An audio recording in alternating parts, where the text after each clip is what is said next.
What's up, everybody? Welcome into today's video. I am super excited to be taking a look at set 9676, the TIE Interceptor and Death Star Planet Series set. The set came out back in January of 2012 and originally retailed for $10. However, if you want one like I have here today, new in box, you'd be paying right around $30 to $40. First thing we want to take a look at is that awesome 2012 style Darth Maul box art, and then in the corner you have your one minifigure showcased, and in the other corner you have this denoting the set as a Planet Series 1 set with the Death Star pictured there. On the side of the box, you've got some pretty cool art of the Death Star and the TIE Interceptor flying over it. And then moving to the back of the box, we have a different angle of the completed set, and you have a little cutout window that shows that you can attach a string to a piece to hang the Death Star from the ceiling or from a shelf or something.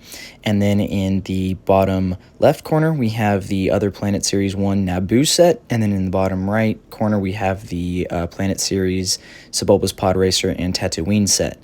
All in all, a very cool box. I love how it comes together, and once again, I'm just a sucker for that 2012 box art style. It helps this set go along together really well with the 9492 TIE Fighter that I took a look at a few days ago.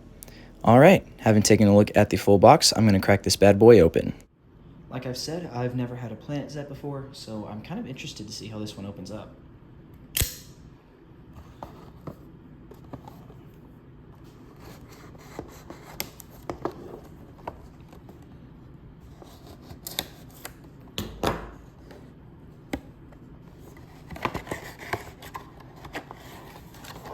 There's our instruction manual. Has your build, your planet, and your figure. And then, ooh, an ad for Lego Star Wars The Clone Wars. And then, I don't know what Ace Assault is, probably some Lego game from the time.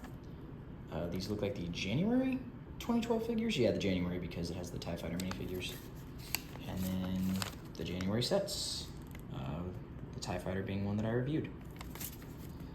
And then as for getting this out, do we just pull it out or push it out or what?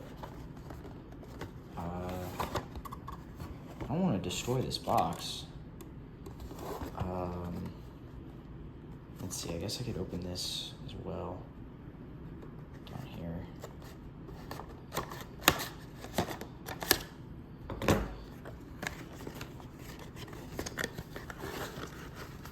Yep, and just pull it on out. So it just comes out, and then you have your Death Star, and I think you just take it apart. Oh, does it have tape around it?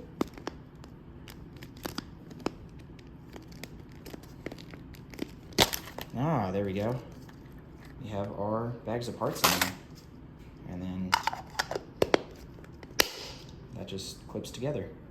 All right, well, two very tightly packed bags of parts. Go ahead and get this built, and I will get back to y'all. Alright, now that I had the set completed, I'm going to go ahead and take a look at the minifigure, which of course is our TIE Pilot. Unsurprisingly, this minifigure is basically the exact same as the one that came in the larger TIE Fighter. He does get a blaster, which is nice. The one in the TIE Fighter set did not, so it's cool to see him get an accessory here. And then one small difference is that the flesh printing on the headpiece is much paler in this set than the original one. I don't know why it turned out that way, but makes it unique, I guess. All in all, not a terrible minifigure. And then looking at our little display stand, zooming in, you can see we have a little printed plaque. It has our TIE Fighter pilot, the TIE Interceptor, and the Death Star listed on there. Nice little printed piece. And there is a spot right behind it where you can put your pilot. Right next to him, you have the little TIE Interceptor build. This is basically a polybag build, and I gotta say, they did a great job.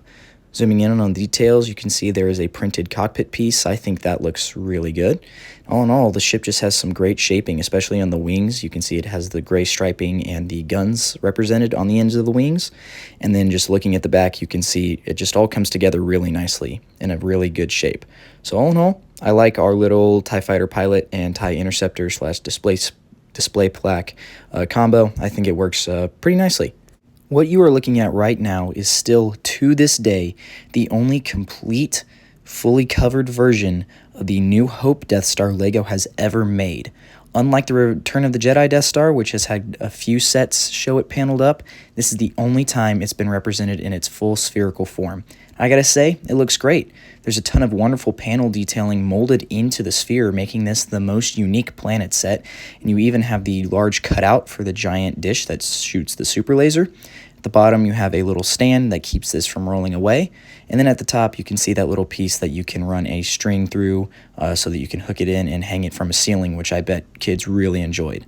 Taking a look at how you handle it, you can see you just spin it around and mess around with it, and you can crack into it, use it as a storage for minifigures or parts or honestly whatever. You can put whatever you want that can fit into here. And yeah, a really cool little molded Death Star thing. Picking it up by the little hook at the top, you can see there's nothing breaking, nothing shaking. It works just fine, honestly. And then right here, I've got a comparison shot between it and the 2023 gift with purchase Death Star 2.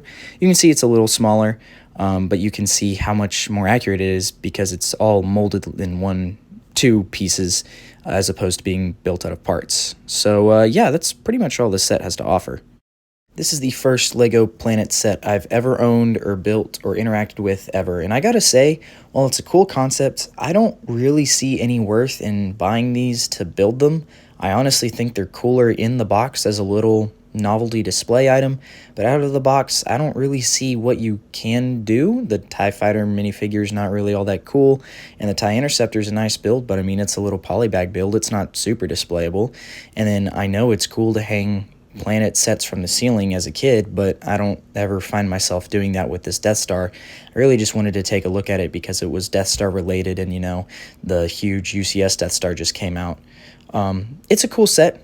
Nothing wrong with it. It certainly fit well within the planet line. I just don't think the planet line was the greatest concept to begin with. And yeah, after reviewing one, I think you all can see why. Well, that's my review for today. Thank you guys so much for watching. Please like and subscribe, and I'll see y'all in the next one.